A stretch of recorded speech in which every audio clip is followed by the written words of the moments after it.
But where are you really from? A podcast about the Asian American struggle.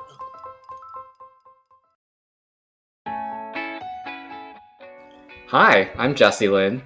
And I'm Angela Lynn, and welcome to But Where Are You Really From? Yes, we're back with another exciting episode. And I think this week we want to do something fun and introduce you guys to where in Asia we're actually really from. Our parents immigrated from a small country called Taiwan. On a map, it's like maybe 85 to 100 miles off the southeast coast of China, and it's south of Japan and Korea, and it's this, pretty small island. The population, the amount of people who live there, it's like 23 million people. For reference, Japan has 126 million people. And most of the people in Taiwan actually live in major metropolitan areas. So about half the population live in the Taipei and New Taipei city area. But for such a small country, it's actually really, really diverse. There are tons of different languages spoken there. Mandarin, Taiwanese, Hokkien, Hakka, and there are also 16 officially recognized indigenous groups, each with their own dialect and language and culture. Also, some fun facts or interesting facts about the country is that they recently re-elected the first female president, and they are the first country in Asia to legally allow for same-sex marriage. Yes. Yes.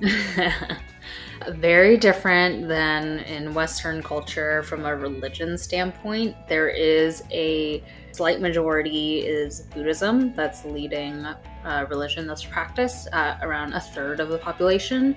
Followed by Taoism, which Jesse and I were actually both raised on. Our families are all Taoist. It's a sect of Buddhism, so you can probably say Buddhism rules them all, versus like Christianity in Western culture obviously is like the majority for a lot of different countries, but it's really only less than 4% in Taiwan.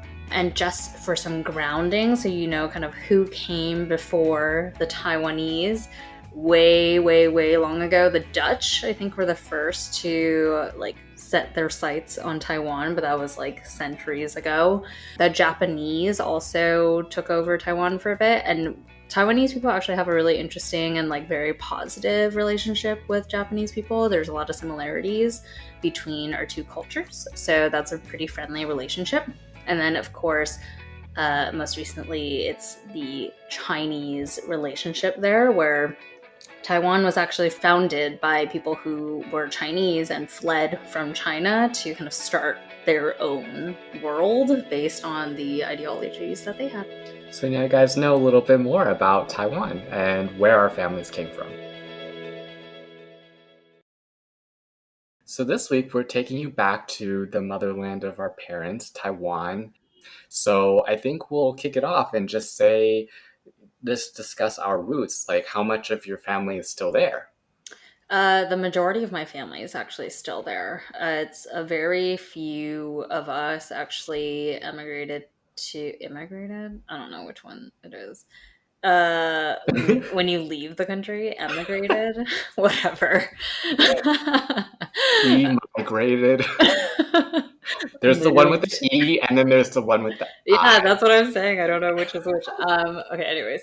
Very few of us actually moved to America. So, like I mentioned maybe in our first episode, that my parents are both one of 1 million children. And from their sides, my dad's side, only he actually moved out of Taiwan. And on my mom's side, only her and one other moved. So when I go back, it's everyone's there because most of my extended family is still out there. How about you? I have kind of a mixed experience actually, because most of my dad's family is in California at this point. I think he only has one brother. I have only basically one uncle who still lives in Taiwan on my dad's side.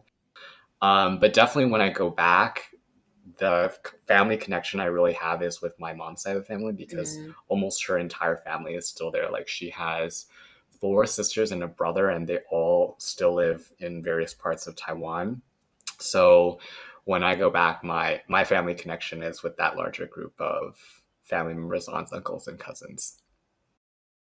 I made myself a commitment about 2 to 3 years ago, basically, to try to visit Taiwan at least every 2 years, just because my grandparents are getting older, my aunts are getting older, and I feel like I'm lacking some kind of like familial connection there. That's so interesting. And I'm really proud of you that you're making that kind of commitment. I feel like I should be better about that because the last time I went back was 3 or 4 years ago.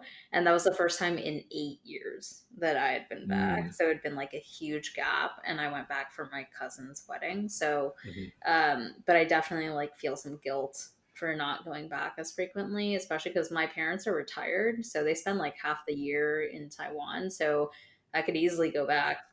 As I get older, there's definitely this more like feeling of searching for some more familial roots Hmm. and that more familial connection.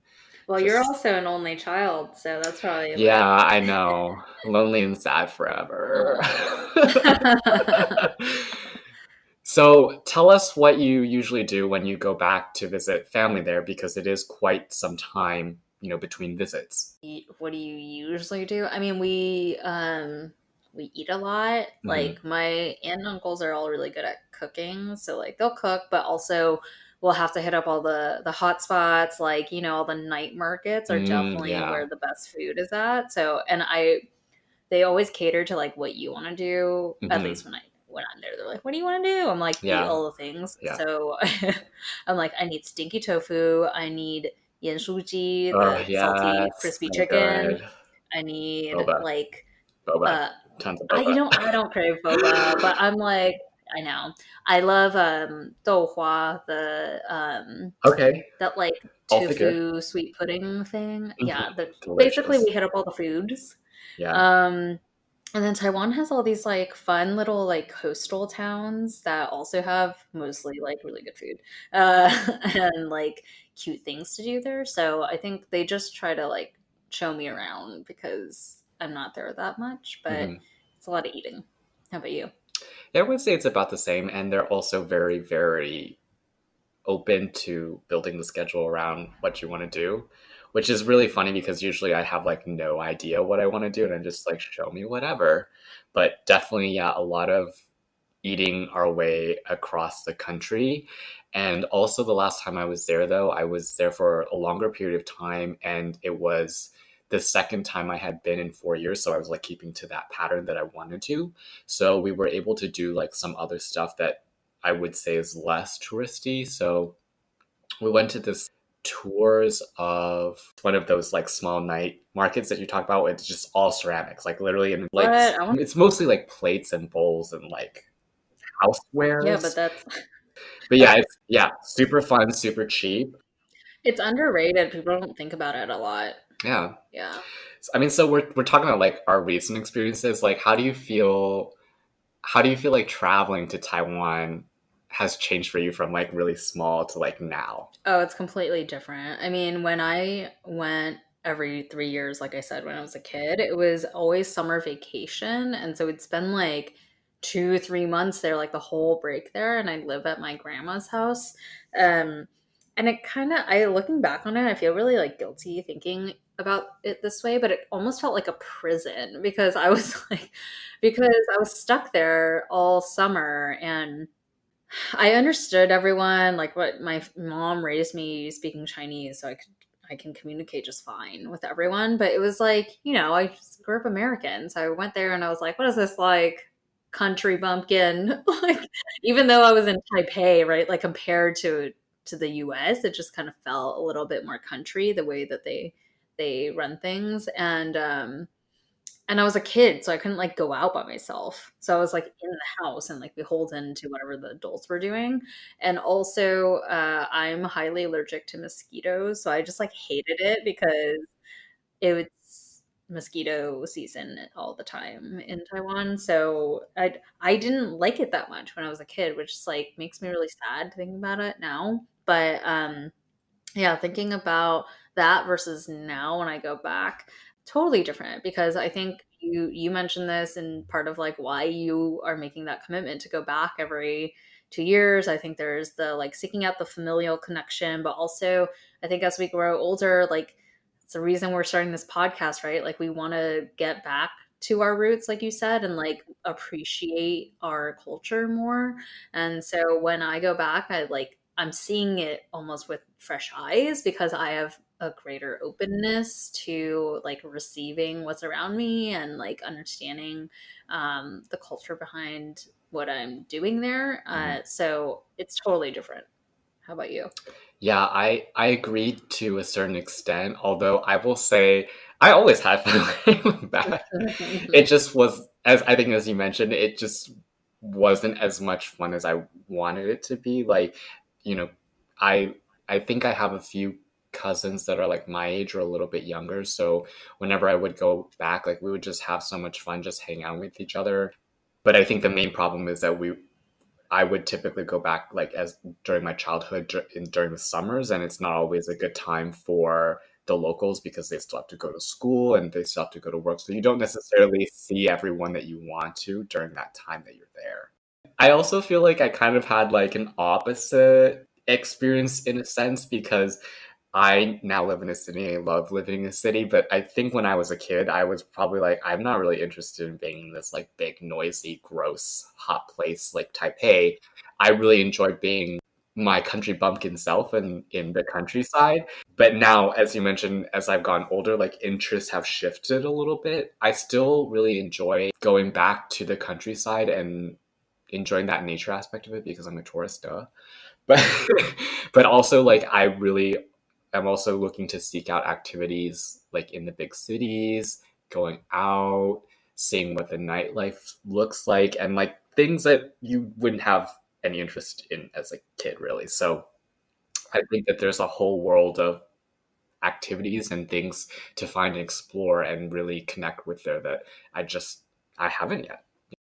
All right, so we've talked about a lot of the fun stuff that we've done both as kids and also now as adults, seeing things with different eyes. But something I think that's very relevant for this podcast because it is all about identity is talking about how we think about our identity when we are back in the motherland. Does that perspective for you of like who you are, how you think about yourself change when you are in Taiwan versus here in the US? I feel like in the US, there isn't a heritage for me to be a part of, so I don't belong in that sense. And in Taiwan, there is a heritage for me to be a part of, but I haven't been a part of it, so I can't lay claim to any of that either. So you're always left feeling kind of like the other. And I do have to agree with you, the language barrier is pretty great. I mean, my Mandarin is definitely not as good as yours. I'm definitely missing probably like a lot more vocabulary words than you are. So it's definitely always a challenge to go back and try to communicate the things that you want to say to your family members. Yeah. Yeah. Yeah, I definitely echo that.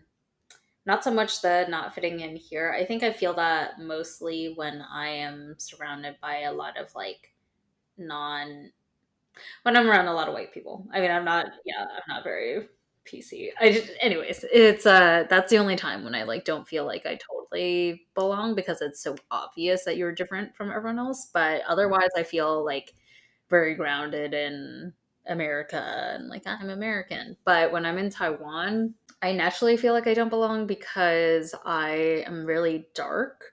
So like Justin and I both grew up in Southern California and it's like you tan and like you're out in the sun and whatever. But versus in Asia for women, right? Like the ideal form of beauty is to be like as white, as pale as possible. That's what beauty looks like. So even from like the get-go, I stand out because I'm super dark.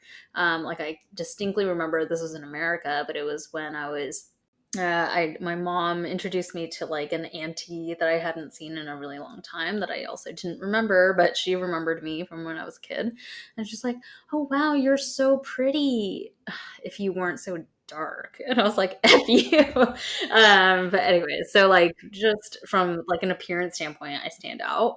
But also yeah, I don't feel like I really fit in. I do feel like a big part of that is the community slash like conformity of the country versus like, again, we talk about this all the time, but like versus the individualism of the US. Because when I do go back, like you can very easily see the trends that are happening in Taiwan. I think it's very common for Asian countries in general that when there's a trend that's happening, like everyone adopts it. So when I go back, I can't help but feel like, oh, this like sea of women all have the same hair. They're all wearing like the same clothes.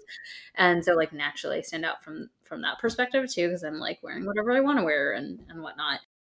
But anyways, on the topic of language, even though I can speak Chinese and like with the same accent as everyone else there, I still don't have like the total vocabulary that, you would need to like fully express what you're thinking and your opinion on stuff. So I do feel a bit of like a disconnect because I can't say everything I want to say.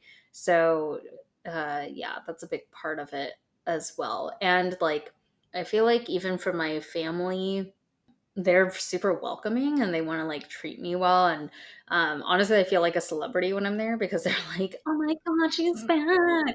Yeah, which is like really nice, but it doesn't feel like I'm part of them because I'm already like a part because I'm this like special guest that's not. Yeah. Yeah. Yeah. I I think I definitely agree with that. And also for me, I I'm a big ruminator, as you know. I ruminate on many, many things longer than I should. But for me, when I go back, I always think about what my life would have been like if my parents didn't leave, right?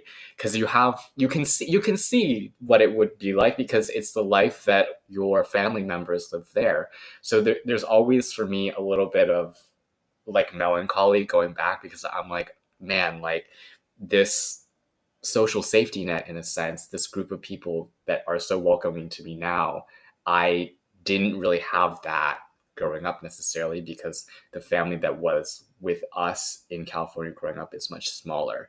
And the feeling of connection is not quite the same, even for those family members who are close together in California. Mm. Yeah, I have ruminated on the like what if scenario before, but I think it's more contextualized with like where I am now versus where my cousins are at now. And like this was very poignant when I went back the 3 or 4 years ago. I like hung out again with a cousin who's only like 2 years older than me. And when we are just catching up on life, like what do you do at the time? Oh, at the time I was in business school, so I had no job yet, but I was like telling him about the types of companies that I was trying to get jobs at. And then we were talking about his job and like he and many of his former classmates are all like engineers, which is like would make big money here, right? And it's like a very coveted position. And he's like, yeah, we make like $30,000 a year, like US dollars. I was like, what the actual fuck, right? And it's just like the same skills translated to the US would garner you so much more value than in Taiwan. And it's not just Taiwan, it's a lot of other countries, even outside of, Asia. But like, I really felt the privilege. Like, the only thing that's different here is that my parents happen to be able to get me have me outside of the country versus your parents stayed here.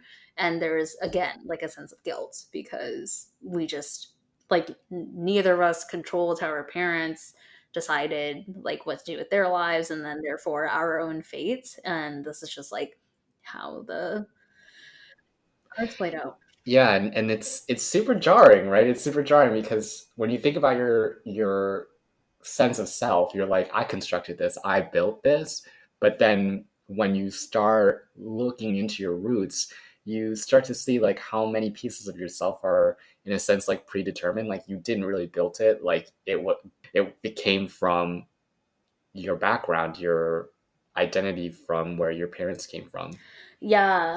And Speaking of, like, things that were not built by us, that were given to us and also came from our parents, right? Like, I'm going to continue double downing on my sense of guilt about everything here.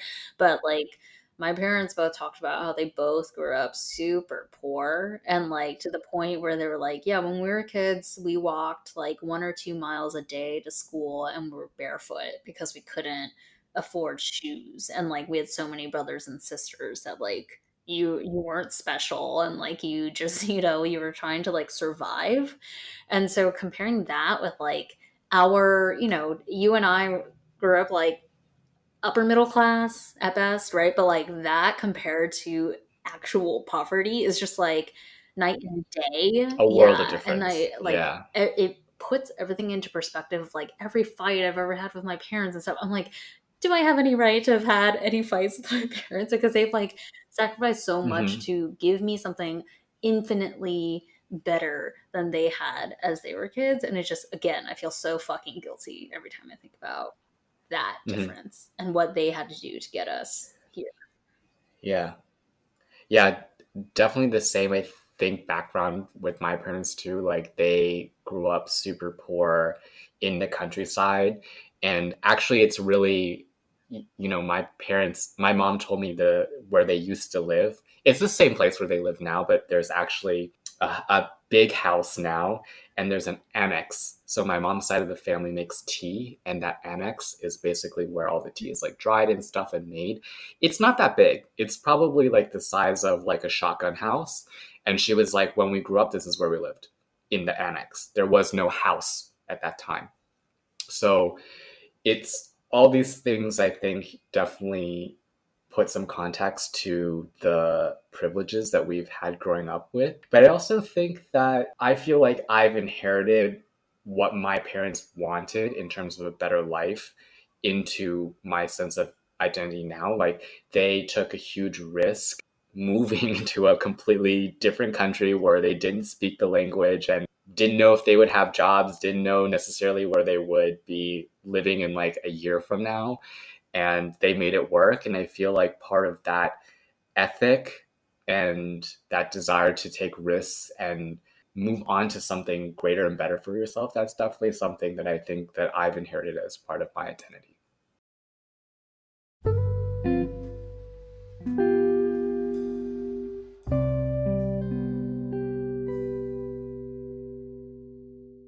We are now in our fortune cookie closing section because who doesn't like to close with a sweet treat? As always, we would love to invite all of you to send in your personal stories about today's topic, about going back to the motherland, what you love about it, what you hate about it, how you feel about your identity while you're there. We said this in the last episode. But we definitely really want to start sharing other people's perspectives on the show as well in future episodes. So please write into us at telluswhereyou'refrom@gmail.com. And again, the your is YOURE. We look forward to hearing from you.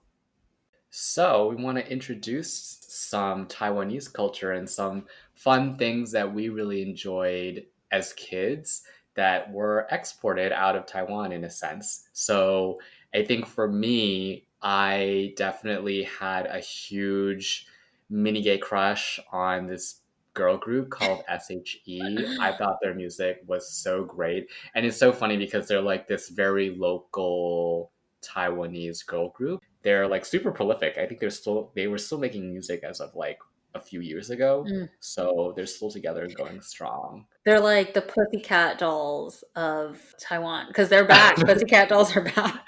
Yeah, well, I would say yes, except I don't think any of the groups are so sexualized there That's true. as It's yeah, more as the conservative Pussycat there. Dolls. Yeah, for sure. And then also cartoons, great cartoons. One of my favorites, and I'm sure one of your favorites too, was Xiao Ding Dang. For those of you who don't know what that is, I think it's Doraemon in English. Doraemon. Doraemon. Mm, He's yeah. Japanese though. That's an He's import. Japanese, but I feel like that's part of my I watched that. I mean, I watched that exclusively while I was in Taiwan, honestly. And it was in Mandarin. It counts. Yeah. It's fine. Yeah. What about you? You went through a huge Asian embrace phase in middle We already school. talked about this. So like Yeah. my loves of my life were Meteor Garden, the series, which actually Netflix did a remake of it, which I TBH couldn't get into. I was like really Oh. excited when I saw it pop up on my Netflix, and I was like, "This is terrible. I'm not gonna watch this." No. But that was a really hit series back when I was in middle school. And from that series spun off the boy band F4. My favorite guy from that band was this guy whose name is Vanessa. So like Vanessa without the A. Oh, that's right. Oh my Because he's an God. ABC, American born Chinese, y'all. And obviously I liked him because outside of finding him attractive, I was like, I feel you because you're also an ABC. And I like watched all this behind the scenes stuff where he like apparently couldn't read any of the scripts because his Chinese wasn't Oh. good enough. Oh my Like God. ours wouldn't be good enough, right? To like read No. scripts. Mm-mm. Like people had to like, read it to him. He had to memorize, and then he'd just like say things. There were all these like outtakes that they would play at the end of every episode, and he would say like random shit that didn't make sense because Chinese is like Yeah. not his. Well, maybe it's his first language, but like he's not saying it all the time in Yeah. America, right? So I was like, Yeah. I feel you. I think there's a series called like Firefly that I was also obsessed with. I think the theme song from that show was sung by this guy that I also then was obsessed with, who's a singer called Lin Junjie, JJ Lin, for anyone who knows who he is. But basically, if I go back to Taiwan and you put on one of his hit songs, I still know how to sing it. Even though I Oh haven't my God, like I love listened it. to it in 15 years. Yeah. So yeah, this is my life. Yeah, oh my God. When you said that, that just reminded, I thought you were gonna say Jay Chow.